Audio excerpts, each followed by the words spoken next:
மிக்சிங்லாம் கரெக்டாக இருக்குது. ஒரு சிட்டிங் அடிக்கிறீங்களா? வாழை மரம் ஒன்று சாஞ்சிச்சு. தண்டு எடுக்கலான்னு போனேன்னா திடீர்னு ஒரு ஞாபகம். இந்த மரத்தை வெட்டினதுக்கப்புறம் கீழே நோண்டிட்டு அதை நைட்டு மூடி வச்சுட்டு காலைல பார்த்தா அதில் தண்ணி இருக்கும். அதை குடித்தா கிட்னி ஸ்டோன்லாம் சரியாகும் அப்படின்னு சொல்கிறாங்களே. சரி நம்மளும் அதை ட்ரை பண்ணி பார்ப்போம், தண்ணி வருதா இல்லையான்ட்டு.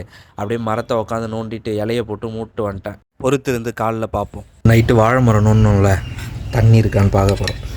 தண்ணி இருக்கு. கரண்டியோடையும் டம்ளரோடையும் கிளம்பியாச்சு. இன்றைக்கி மொண்டு குடிச்சிருவோம்.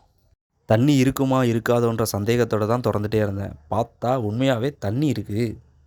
வீடியோலாம் பார்த்தா பியூர் ஒயிட்டாக இருக்குது. முள்ளுறப்ப நான் முள்ளுற மட்டும் கரை கலரில் இருக்குது. இது என்னன்னே தெரில. நான் கூட தண்ணியே இருக்காதுன்னு நினச்சேன். வருமா என்னன்னு ஒரு டவுட்லேயே வந்து அப்படியே ஒரு 2 கிளாஸ் வந்தது தண்ணி.